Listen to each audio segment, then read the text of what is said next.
What's the story lads? शोर किदा welcome to the new vlog. This is Dhruv. I hope सारे बढ़िया होंगे भाई। तो आज के व्लॉग में भाई बात करते हैं आयरिश पासपोर्ट को लेके, रेड पासपोर्ट को लेके। जो आयरलैंड का पासपोर्ट है वो क्यों इतना स्ट्रॉन्गेस्ट बना ब्रेग्जिट के बाद, कि ब्रेग्जिट के बाद ऐसा क्या हुआ कि आयरिश पासपोर्ट सारे ही जो इवन यूके के भी बंदे थे ना, सारे ही आयरिश पासपोर्ट कैसे और उन्होंने क्यों अप्लाई करा। और जितने भी अपने भाई लोग यूरोप में रहते हैं जिनके पास आयरिश पासपोर्ट नहीं है बट अदर यूरोपियन नेशनलिटीज़ हैं, तो उसमें और इसमें क्या फ़र्क है भाई। एक सीक्रेट रीज़न है भाई इसमें, कि आई होप सबको पता होगा। जिनको नहीं पता है तो ये वीडियो खासकर उनके लिए है कि आयरिश पासपोर्ट इतना स्ट्रॉन्गेस्ट कैसे बना, क्या रीज़न है इसके पीछे। तो इसके बारे में आज के व्लॉग में भाई बात करते हैं। और कोई भी मेरे चैनल पे न्यू है तो भाई सब्सक्राइब करना ना भूलें। तो फिर करते हैं आज के व्लॉग की शुरुआत।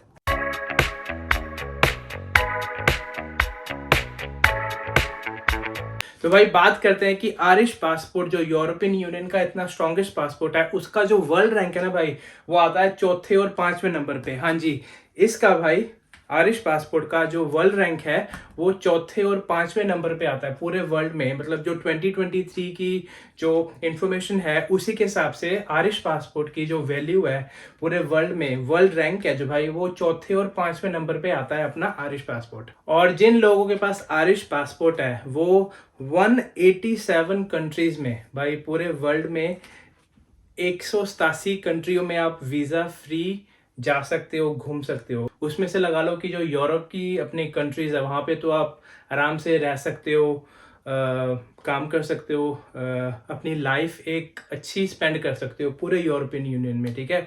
उसके साथ 187 कंट्रीज है भाई जहाँ पे आप वीज़ा ऑन अराइवल ले सकते हो, ठीक है। वीज़ा ऑनलाइन ले सकते हो, इलेक्ट्रॉनिक वीज़ा ले सकते हो। मतलब 187 कंट्रीज में, मतलब 187 कंट्रीज में आप वीज़ा फ्री ट्रैवल कर सकते हो अगर आपके पास आयरिश पासपोर्ट है तो। और इसमें आप लगाओ कि अगर आपके पास आयरिश पासपोर्ट है, ठीक है, तो आप अमेरिका, कनाडा, ऑस्ट्रेलिया ईटीए के साथ ट्रैवल कर सकते हो। ट्रैवल इलेक्ट्रॉनिक ट्रैवल ऑथराइजेशन आपके पास होनी चाहिए। आपको एम्बेसी जाने की कोई ज़रूरत नहीं है, वीज़ा सेपरेट फाइल करने की कोई ज़रूरत नहीं है। आप घर बैठे बैठे जैसे ई वीज़ा आप अप्लाई करते हो तो आपको ईटीए अप्लाई करना है। इसमें आप America, Canada and Australia, Irish passport अगर आपके पास है, अगर आप आयरिश पासपोर्ट होल्डर हो तो आप ऐसे घूम सकते हो इन कंट्रीज में भी। तो भाई अब बात करते हैं कि क्यों आयरिश पासपोर्ट इतना स्ट्रॉन्गेस्ट हुआ। पहले इसकी 6 या 7th रैंकिंग थी वर्ल्ड में, अब ये चौथे और पांचवें पे आ गया है ब्रेग्जिट के बाद। ये सारा कुछ भाई असर पड़ा ब्रेग्जिट के बाद। ब्रेग्जिट अगर आप लोगों को पता नहीं है तो जो यूके है, जो ग्रेट ब्रिटेन है, वो पहले यूरोपियन यूनियन में था। आयरलैंड भी भाई अभी यूरोपियन यूनियन में है स्टिल, बट यूके ने, ग्रेट ब्रिटेन ने, वो यूरोपियन यूनियन से बाहर हो गया है। तो ब्रिटेन एग्जिट कर चुका है यूरोपियन यूनियन से, तो तभी आयरिश पासपोर्ट की वैल्यू भाई और बढ़ गई। पहले तो थी उससे और चार चांद लग गए भाई आयरिश पासपोर्ट जिनके पास है तो। और इसमें भाई जो सीक्रेट है, जो मैंने आपको बताया था कि इसमें एक सीक्रेट है, जो अपने भाई लोग यूरोपियन यूनियन में रहते हैं, यूरोपियन कंट्रीज में रहते हैं आइलैंड को छोड़ के, अगर उनके पास यूरोपियन नेशनैलिटी है, ठीक है। तो ब्रेग्जिट के बाद क्या हुआ, ब्रेग्जिट के बाद हुआ कि आप यूके वगैरह जैसे अपने अपने देसी होते हैं ना यार, कि लैंग्वेज बैरियर थोड़ा उनको अच्छा नहीं लगता है यूरोप में, क्योंकि अगर आप उस कंट्री में रह रहे हो तो उस देश की आपको लैंग्वेज आनी चाहिए, ठीक है। आयरलैंड में बोली जाती है इंग्लिश, यूके में तो है ही इंग्लिश, ठीक है। तो ब्रेग्जिट के बाद क्या हुआ कि जो अदर यूरोपियन कंट्रीज थी, वो जिसके पास मतलब जर्मन, फ्रांस, स्पेन, पोर्चुगल, कोई भी यूरोपियन कंट्री का पासपोर्ट है, आयरलैंड का नहीं है या किसी भी और यूरोपियन कंट्री का पासपोर्ट है, अगर वो यूके घूमने जाना चाहें वो घूमने जा सकते हैं। वहाँ पे उनको कोई रिस्ट्रिक्शंस नहीं है। बट अब उनको काम करना है, एक लाइफ स्पेंड करनी है आगे। अगर वो सोच रहे हैं कि उनके पास यूरोपियन नेशनलिटी, पहले क्या होता था ब्रेग्जिट से पहले कि अपने लोगों के पास अगर यूरोपियन नेशनलिटी आ गई, ठीक है, ये है ब्रेग्जिट के पहले की बात कर रहा हूँ, तो वो आराम से यूके मूव हो सकते थे, आराम से वहाँ पे एक अच्छी लाइफ स्पेंड कर सकते थे, क्योंकि वहाँ पे आपको पता है एक तो इंग्लिश स्पीकिंग कंट्री है, ठीक है, बड़ी कंट्री है। और स्टर्लिंग पाउंड का रेट आपको पता है कि 100 रुपये का एक है अपने लाइक इंडिया में ना। तो उसके हिसाब से अच्छी अपनी कम्युनिटी भी बहुत है वहाँ पे, देसी कम्युनिटी बहुत है, और तभी वो अपनी यूरोपियन नेशनलिटी लेके वो यूके में आराम से रह सकते थे। बट ये चीज़ ब्रेक्सिट के बाद भाई बंद हो चुकी है। आप यूके घूमने जा सकते हो अगर आपके पास कोई भी यूरोपियन नेशनलिटी है ना, आयरलैंड को छोड़ के, फ्रांस, जर्मन, इटली, कोई भी आपके पास यूरोपियन पासपोर्ट है, आप यूके जा सकते हो, नो प्रॉब्लम, उसमें कोई रिस्ट्रिक्शन नहीं है। बट अगर आपको रहना है, काम करना है, वहाँ पे आपको परमिशन चाहिए।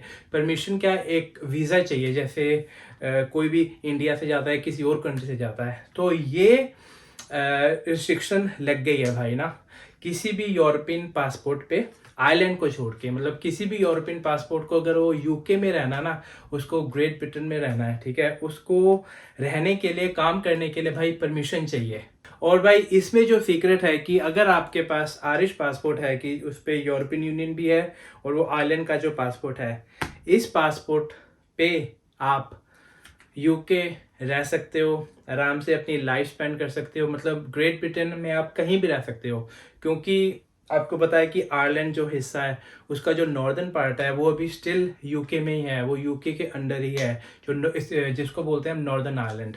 और यहाँ बेलफास्ट वगैरह है, अगर आप मैप में उसको सर्च करोगे ना, वो हिस्सा अभी नॉर्दर्न आयरलैंड स्टिल यूके के अंडर है। और इन्होंने मिलके एक ट्रीटी बनाई थी कि जो आयरलैंड के सिटीजन है और जो यूके के सिटीजन है, ये एक बराबर है। यहाँ के सिटीजन वहाँ काम कर सकते हैं, वहाँ के सिटीजन यहाँ काम कर सकते हैं। तो इस ट्रीटी के अंदर भाई इसकी वैल्यू बहुत बढ़ गई। तो ब्रेग्जिट के बाद क्या हुआ कि भाई जो भी नॉर्दर्न आयरलैंड वगैरह में रहते थे, जिनके ग्रैंड पेरेंट्स वगैरह आयरलैंड में बॉर्न हुए हैं या नॉर्दर्न आयरलैंड में बॉर्न हुए हैं, जो यूके पासपोर्ट होल्डर थे, यूके सिटीजन थे, बहुतों ने यूरोपियन यूनियन के मतलब राइट्स लेने के लिए, रेजिडेंस लेने के लिए आयरिश पासपोर्ट को अप्लाई किया। पता नहीं कितने लाख आयरिश पासपोर्ट अप्लाई हुए हर साल। तो जो आयरलैंड में बंदे रहते हैं वो तो करते हैं 5 सालों के बाद, बट जो यूके वाले बंदे थे, जिनके कोई भी दादी या दादा या नानी या नाना आयरलैंड में बॉर्न हुए थे, वो आयरिश पासपोर्ट अप्लाई कर सकते थे उनके बिहाफ पे। तो जब ब्रेग्जिट हुआ तब आयरिश पासपोर्ट की जो अपना प्रोसेसिंग यूनिट थी, वहाँ पर इतने बैकलॉग लग गए, इतनी हजारों में, लाखों में भाई एप्लीकेशनें आई फ्रॉम यूके। तो वहाँ से इसकी भाई वैल्यू बढ़ गई। उसके बाद क्या हुआ कि जो यूके का पासपोर्ट था थोड़ा नीचे हो गया, इस पासपोर्ट की वैल्यू बढ़ गई। और जो यूके के सिटीजन है और कहीं और के भी सिटीजन है, वो है कि ड्यूल पासपोर्ट कैरी कर सकते हैं, मतलब उनके पास आयरिश पासपोर्ट भी होता है और यूके पासपोर्ट भी होता है। तो भाई इस तरह जो अपनी आयरिश पासपोर्ट की वैल्यू बहुत बढ़ी, तभी इसका जो वर्ल्ड रैंक था वो चौथे से 5वें में आया 2023 में। और अपने लोग जो यहाँ पे रहते हैं, ठीक है, जो इंडिया पाकिस्तान से कहीं से भी आते हैं ना, वो इस आयरिश पासपोर्ट को पाने के लिए भाई आपको एक तो वर्क परमिट चाहिए, ठीक है, वर्क परमिट पे आपको 5 साल लगाने पड़ेंगे। मतलब 5 साल जो बंदा यहाँ रुक गया वो इस सिटीजनशिप को अप्लाई कर सकता है। और आज का जो प्रोसेसिंग है वो 2-2.5 साल के आसपास है, 2-2.5 साल तो लग रहे हैं। बाकी इसके ऊपर मैं एक डिटेल में व्लॉग बनाऊंगा कि आप आयरिश पासपोर्ट आयरलैंड में रहते रहते कैसे अप्लाई कर सकते हो, इसके बारे में मैं ज़रूर एक आपके लिए डिटेल में वीडियो लेके आऊँगा कि आप आयरिश सिटीजनशिप कैसे अप्लाई कर सकते हो। तो भाई ये तो हो गई यूके की बात है ना। अब जो बंदे अपने यूरोप में रहते हैं, जिनके पास यूरोपियन पासपोर्ट होल्डर हैं, जिनके पास आयरिश नहीं है बट अदर यूरोपियन जो कंट्रीज़ है वहाँ के पासपोर्ट है, तो आप आयरलैंड भी आ सकते हो as a part of European Union. तो आप अगर आपके पास फ्रांस, जर्मन, इटली, जितनी भी कंट्रीज हैं यूरोपियन यूनियन में, उस कंट्री का पासपोर्ट है, क्योंकि मुझे आपके यूट्यूब पे बहुत कमेंट आता है यार ना कि मेरे पास स्पेन की नेशनलिटी है, इटली की है, पोर्चुगल की है, माल्टा की है, तो मैं क्या आयरलैंड आ सकता हूँ? मुझे परमिट वगैरह की या वर्क वीज़ा की कोई ज़रूरत तो नहीं है। तो आपको भाई कोई ज़रूरत नहीं है, आप भी यूरोपियन यूनियन का हिस्सा हैं। अगर आपके पास उस कंट्री का पासपोर्ट है तो आप आराम से आप आयरलैंड आ सकते हैं, ठीक है। और काफ़ी बंदे यार मूव भी करते हैं, जिनके बच्चे वहाँ पे हैं, छोटे बच्चे हैं, उनके सभी के पास स्पेन की या फ्रांस की या इटली की, किसी भी यूरोपियन यूनियन की नेशनलिटी है। लैंग्वेज बैरियर है भाई, वो थोड़ा सा आ जाता है बीच में कि क्योंकि जो आयरलैंड है वो एक इंग्लिश स्पीकिंग कंट्री है। यहाँ पे अंग्रेजी तो यार अपने सारे ही थोड़ा बहुत बोल ही लेते हैं अपने बंदे तो, बट जो वहाँ की लैंग्वेज सीखने को आपको पता है टाइम लगता है। तो इसी के कारण जो अपने बंदे हैं यूरोप में रहते हैं वो आयरलैंड मूव होते हैं, क्योंकि अब वो यूके तो मूव नहीं हो सकते क्योंकि राइट्स थे उनके वो ख़त्म हो गए ब्रेक्सिट के बाद। अब आपको वीज़ा चाहिए, वर्क परमिट चाहिए वहाँ पे काम करने के लिए, बट वो स्टिल आयरलैंड तो आ ही सकते हैं क्योंकि Ireland is a part of a European union. और अगर आपके पास किसी भी यूरोपियन यूनियन कंट्री का पासपोर्ट है तो आप आयरलैंड आराम से आ सकते हो, रह सकते हो, काम वगैरह कर सकते हो। तो भाई लोग ये था आज का एक छोटा सा व्लॉग अबाउट आयरिश पासपोर्ट की कैसे आयरिश पासपोर्ट इतना स्ट्रॉन्गेस्ट बना रिसेंट ईयर्स में ब्रेक्सिट के बाद स्पेशली। तो आई होप आपको आज का व्लॉग बढ़िया लगा होगा, जितनी भी मैंने आपको इन्फॉर्मेशन दी है आपको बढ़िया लगी होगी। एंड मैं यूं ही भाई आयरलैंड के इन्फॉर्मेशन व्लॉग्स वगैरह डालता रहता हूँ, थोड़े थोड़े मेरे बीच में ट्रैवलिंग व्लॉग्स भी चलते रहते हैं। So do follow me on my Instagram page. And तो आज की वीडियो को यहीं एंड करते हैं, आपसे मिलता हूँ जल्दी एक न्यू वीडियो के साथ, एक न्यू ब्लॉग के साथ। टिल देन टेक केयर, चाओ।